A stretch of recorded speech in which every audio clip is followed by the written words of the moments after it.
reumatoide, primeira coisa que deve vir em mente, que ela é uma doença crônica, ou seja, uma doença que não tem cura, é passível de controle, de remissão, uma doença que está associada a um caráter inflamatório, então é a inflamação nas articulações e fora das articulações que é responsável pelos sinais e sintomas da doença.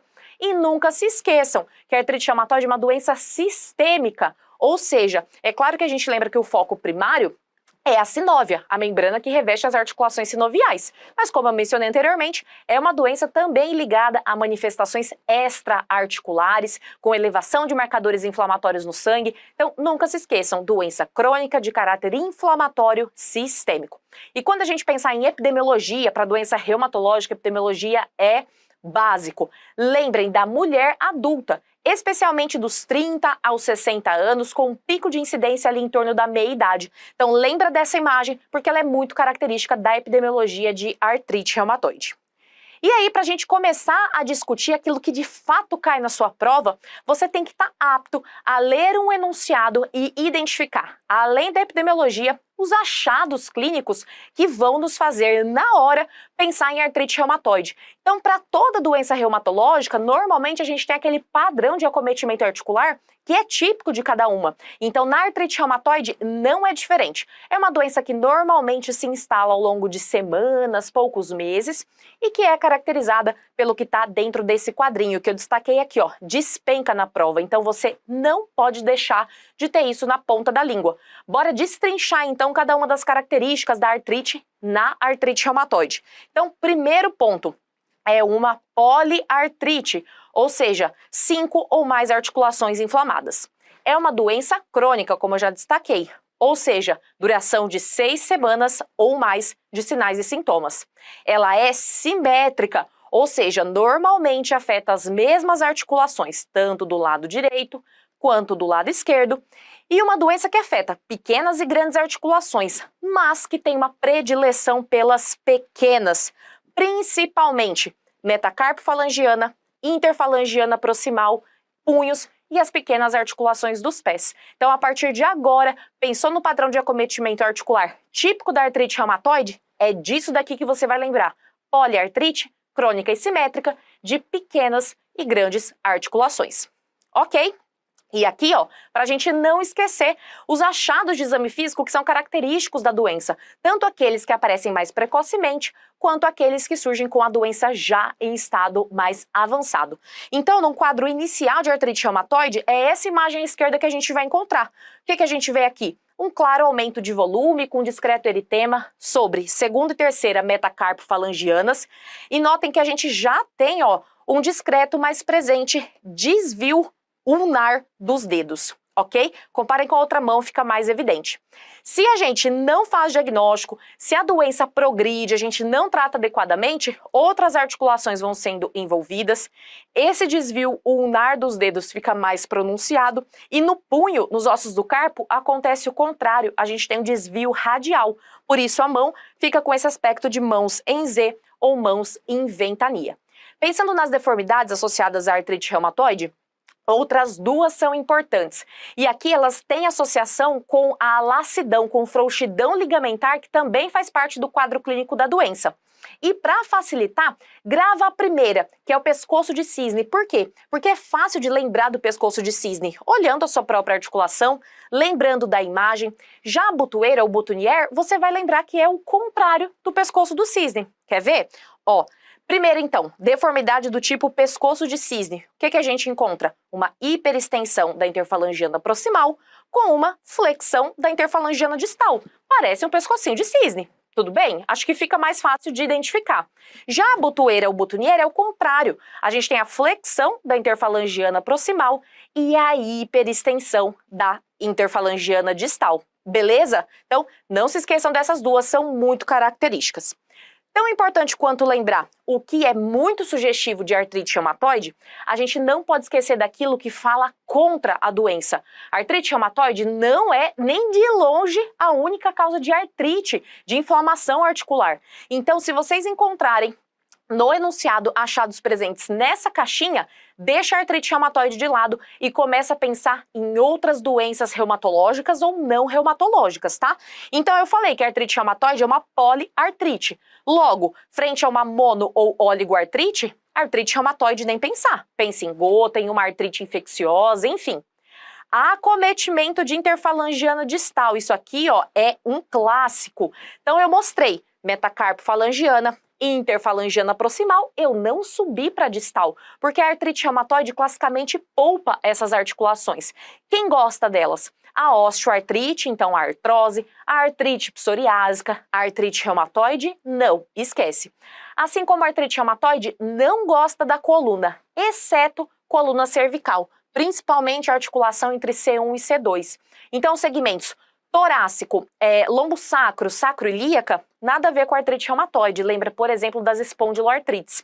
Doença de caráter insidioso, ela não tem início súbito, início abrupto, como uma crise de gota, por exemplo.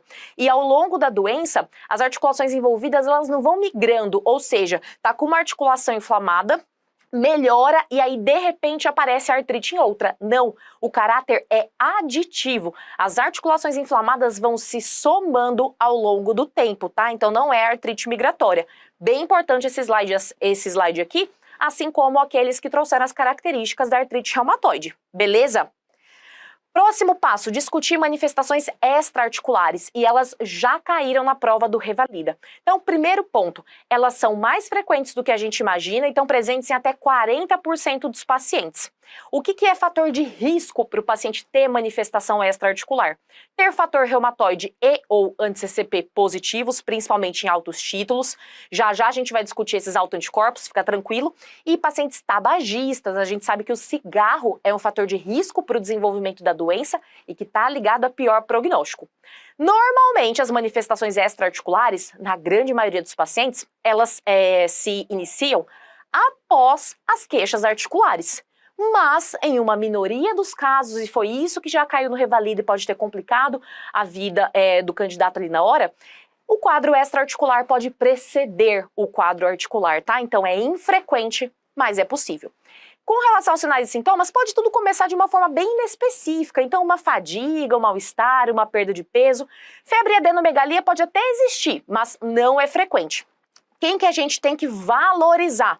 Essas manifestações extra-articulares que eu vou mostrar a partir de agora, tá? Não se esqueça, doença sistêmica. Então, bora começar por aquela que é a mais comum, nódulos reumatoides, presentes em até 30 e pouquinhos por cento dos pacientes, ligados à positividade do fator reumatoide. Normalmente são nódulos fibroelásticos que não coçam, não doem e que aparecem em superfícies extensoras, próximo do cotovelo ou sobre as articulações, tá? Então, da parte cutânea, lembra de nódulo reumatoide. Parte oftalmológica, o achado mais comum é o olho seco, a xeroftalmia, devido à associação entre a artrite reumatoide e a síndrome de Sjögren secundária. No entanto, episclerite, que é o que a gente tem na imagem, e a esclerite, ainda que presentes em uma porcentagem bem menor dos pacientes, elas são bastante associadas à artrite reumatoide, tá? Então, lembrem desses 3 achados. Do ponto de vista pulmonar, 2 manifestações. A primeira, que é a pleurite, então o acometimento da pleura. Aqui, na maioria dos casos, a gente tem achados de necrópsia, então ela é assintomática ao longo da vida do paciente. Em uma minoria dos casos, pode gerar aquela dor torácica, ventilatório dependente. Em uma minoria da minoria, pode gerar esse derrame pleural, que normalmente é um derrame pleural unilateral, um exsudato com glicose consumida. Tá? Então, esse do ponto de vista da pleura.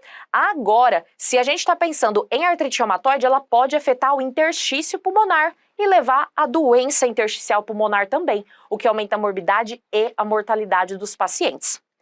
Assim como o pulmão, do ponto de vista cardiovascular, a gente também pode ter pericardite, na maioria das vezes assintomática, e em uma minoria dos casos, a gente pode ter a dor torácica ventilatório dependente e um derrame pericárdico, tá? Mas o que eu quero que você lembre do ponto de vista cardiovascular é que a artrite reumatoide, ela é considerada um fator de risco cardiovascular independente. Então, a gente sabe que hipertensão, dislipidemia, diabetes são fatores de risco cardiovasculares e a artrite reumatoide também. Tanto é que, atualmente, as doenças cardiovasculares, a aterosclerose precoce é a principal causa de óbito na doença. Então, não se esqueçam disso, ok? Parte neurológica. Lembra que eu comentei sobre o acometimento da região cervical na artrite reumatoide? O que pode acontecer? A sinovite, a frouxidão ligamentar pode fazer com que as vértebras se deslizem umas sobre as outras. E se isso acontecer entre as articulações C1 e C2, que é a articulação atlantoaxial, a gente pode ter a compressão da medula e aí gerar um quadro de mielopatia cervical por subluxação atlantoaxial. Pode ser um quadro ok, mas também pode ser uma emergência neurológica, então sempre ficar atento a essa possibilidade, principalmente em pacientes com doença de longa data. Vasculite, um achado comum a várias doenças reumatológicas, incluindo a artrite reumatoide. A gente pode ter vasculite, por exemplo, com úlceras cutâneas, a gente pode ter essas hemorragias periungueais, que são bem características, e de forma rara, a gente pode ter vasculite de estruturas internas, então vasculite mesentérica, por exemplo. E para finalizar, a artrite reumatoide não gosta de rim, gente, é o tipo de manifestação extraarticular bem infrequente. Porém, em pacientes com doença de longa data, principalmente esse fator reumatoide positivo, quando não tem tratamento adequado, não foi feito o diagnóstico, a gente pode ter uma consequência, que é a amiloidose secundária, também chamada de amiloidose AA. O que acontece aqui? O paciente tem uma doença inflamatória sistêmica e aí a inflamação fica lá estimulando o fígado a produzir proteína C reativa, o marcador inflamatório, mas esse não é o único, a gente tem outros marcadores inflamatórios, como aqui, ó, o amiloide A. Quando isso acontece por muito tempo em grande quantidade, esse amiloide A pode começar a se depositar em órgãos e sistemas, por exemplo, nos glomérulos, e pode causar proteinúria e, em alguns casos, insuficiência renal. Então lembra que do ponto de vista renal, a artrite reumatoide não curte muito, mas que em doenças de longa data a gente pode encontrar a amiloidose secundária tipo AA. Próxima e última manifestação que eu quero lembrar com vocês é uma hematológica presente ali em torno de 1% dos pacientes, que é aqui, ó, síndrome de Felt. Síndrome de Felt, que é caracterizada por uma tríade principal: artrite reumatoide, esplenomegalia e neutropenia. Porém, como a gente pode também ter outras citopenias no Felt, criou-se esse mnemônico. Então, ó, o que a gente reúne aqui? O S de esplenomegalia, o A de anemia, o N de neutropenia, T de trombocitopenia ou plaquetopenia e o A, claro, de artrite reumatoide. Então, pensou em Felt, lembra principalmente dessa tríade e também desse mnemônico Santa. Chegando agora à parte laboratorial, a gente tem achados que são inespecíficos e que estão presentes em grande parte das doenças reumatológicas sistêmicas. Então, por exemplo, anemia normocítica e normocrômica, de doença crônica, posso encontrar quando a doença está em atividade. Elevação de PCR e VHS são importantes para diagnóstico, são importantes para segmento do paciente e também para prognóstico, tá? Porque normalmente a gente encontra eles elevados. E não se esqueçam que é uma doença autoimune, ou seja, eu posso encontrar o FAM positivo, FAM reagente, em 30 até 50% dos casos, mas diferentemente do lúpus aqui, normalmente ele é inespecífico e você não vai encontrar esses anticorpos que compõem o FAM tipicamente lá do lúpus. Tudo bem? Por que isso, Thaisa? Porque os anticorpos principais associados à artrite reumatoide não são antinucleares, então não são contra o núcleo, como a gente vê no caso do lúpus, tá? Então por isso que o FAM fica positivo de forma inespecífica. Aqui no caso da artrite reumatoide, os anticorpos que você não pode esquecer são o fator reumatoide e o anti-CCP. Fator reumatoide, o mais antigo, o mais clássico, presente em 70% a 80% dos pacientes, mas que não é específico nem de artrite reumatoide, nem de doença alguma. Lembra que ele é promíscuo, ele está ali, ó, em todo lugar, em várias doenças reumatológicas, em infecções, em neoplasias e mesmo em pacientes saudáveis, principalmente idosos. Nesses casos, normalmente ele está presente em baixos títulos, tá? Então lembra disso, baixa especificidade, na verdade não é específico de artrite reumatoide e nem de nenhuma outra doença. Nesse contexto que a gente valoriza quem? O anti-CCP, que é um anticorpo que tem sensibilidade parecida com a do fator reumatoide, mas que é muito mais específico. Ou seja, dentro de um contexto clínico sugestivo, a positividade do anti-CCP praticamente assina ali ó, o seu atestado de artrite reumatoide, tá? Não esquecendo que a positividade de fator reumatoide isolado não confirma o diagnóstico e que a ausência de fator reumatoide de anti-CCP não exclui o diagnóstico. Lembra que a gente tem uma porcentagem, 20 a 30% dos casos, em que nós temos artrite reumatoide soro negativa, fator reumatoide e anti-CCP negativos. Beleza? E aqui, ó, eu trouxe rapidinho, não é o nosso foco, não cai na prova de uma forma decoreba, mas é importante que você entenda o que está presente nos critérios classificatórios de artrite reumatoide, até porque isso vai te ajudar a fixar as principais características da doença, tá? Então esses critérios aqui são os mais antigos, são aqueles lá de 1987. Eles têm uma especificidade alta, mas eles não eram sensíveis. Ou seja, se eu fosse me basear única e exclusivamente neles para diagnosticar artrite reumatoide, provavelmente eu faria o diagnóstico só depois de muito tempo que a doença já estava instalada. E aí a minha janela de oportunidade para começar a tratar o paciente e evitar o surgimento de erosão, de deformidade, ela já é perdida, tá? Então aqui em 87, o que a gente tinha? A rigidez matinal, eu não falei lá naquele quadrinho, mas lembre-se, na artrite reumatoide, rigidez prolongada, 1 hora ou mais de duração, tá? Não é específico da artrite reumatoide, mas é clássico das artropatias inflamatórias. Então, rigidez matinal prolongada, normalmente 1 hora ou mais de duração. Além disso, a gente tem a artrite, e aí ele coloca aqui as articulações mais classicamente envolvidas, a gente já comentou. Olha o que ele valoriza: artrite de articulações de mãos, artrite simétrica, o clássico mesmo da doença. Aqui, ó, presença de nódulos reumatoides. É específico de artrite reumatoide? Sim, mas se eu esperar aparecer nódulo reumatoide para fazer diagnóstico, perdi total o meu time de tratamento. Fator reumatoide positivo, nessa época eles não usavam o anti-CCP, ele não era algo da rotina, por isso que não consta aqui. E aí ele coloca alterações radiográficas. O que a gente tem que lembrar sobre alteração radiográfica na artrite reumatoide? As alterações precoces, basicamente a osteopenia periarticular, isso inespecífico, começo do quadro.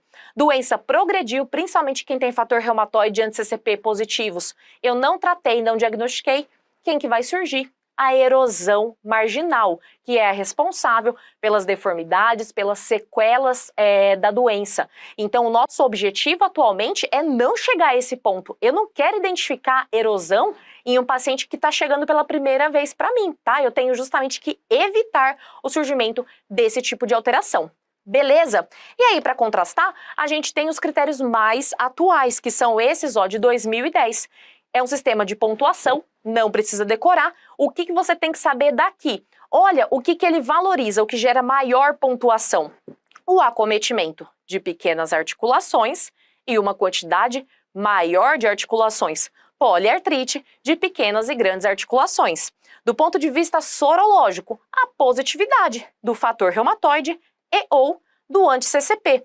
Principalmente se em altos títulos, ou seja, quando o valor que vem ali descrito, ele é 3 vezes ou mais o valor do limite superior da normalidade. Nesses casos, sempre com relação ao quadro clínico, se a gente associa quadro clínico compatível com anticorpo em altos títulos, a chance de você estar frente a uma doença reumática é muito maior.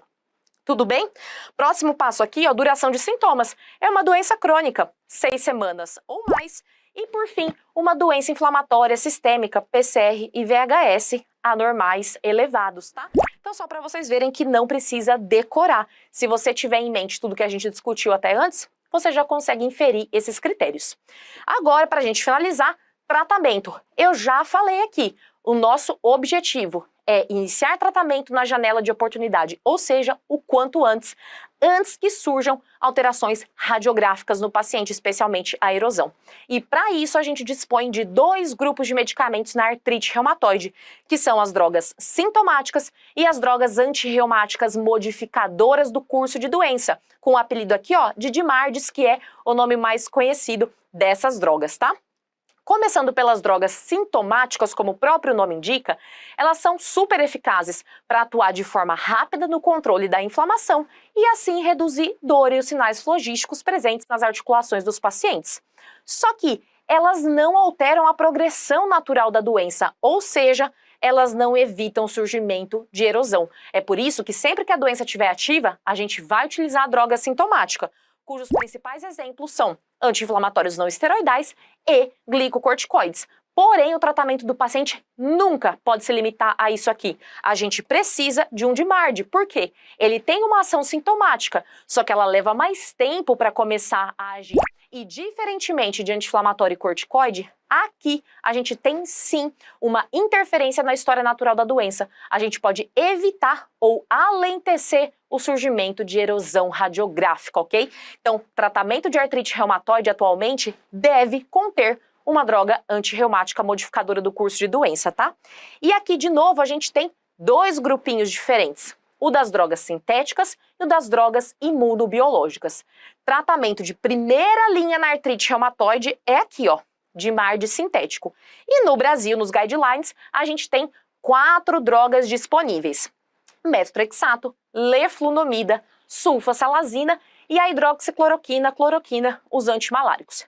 Dentre essas, existe aquela que é a droga de escolha para o tratamento, ou seja, salvo alguma contraindicação, fez o diagnóstico de artrite reumatoide, é preferencialmente essa droga que você vai iniciar para o paciente. Eu estou falando de quem? Estou falando aqui, ó, do nosso reizinho, o metotrexato. Então isso aqui já caiu na prova, não pode esquecer. Pensou em DMARD de escolha para o tratamento da artrite reumatoide, metotrexato. Usei em dose máxima, falhou? Beleza, troca para outro DMARD sintético, tá? Mas a preferência é sempre pelo metotrexato. E aí, tudo bem, Thaisa, usei lá o metotrexato, 25 mg por semana, normalmente a gente começa com 7,5, 12,5 mg, né, entre esses valores, mas eu atingi a dose máxima, 25 mg por semana, não consegui controlar a doença. Tudo bem, combina com outro DMARD sintético, metotrexato e hidroxicloroquina, metotrexato e leflunomida, enfim. Usei 2 DMARD sintéticos em dose máxima, pelo menos ali 3, 6 meses, não obtive resposta, não adianta. Você necessariamente tem que passar da primeira linha de tratamento para a segunda. E na segunda linha de tratamento, você vai manter o seu DMARD sintético, preferencialmente o metotrexato, um deles? Vai, porque isso é importante.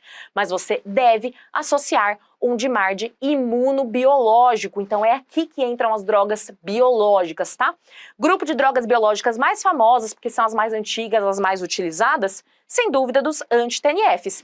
Mas para o tratamento da artrite reumatoide nessa fase, a gente tem outras disponíveis, como a Abatacept, como o tocilizumab e o tofacitinib, que não é uma droga biológica, é uma droga sintética, mas que entra aqui nesse balaio. Beleza? Sobre tratamento é isso que vocês têm que saber. Prednisona ou corticoide quando doença ativa, DMARD sintético preferencial metotrexato, falha ao metotrexato, falha a combinação de DMARD sintéticos, devo associar um DMARD biológico. Beleza? Então, aqui a gente encerra a artrite reumatoide e bora falar um pouquinho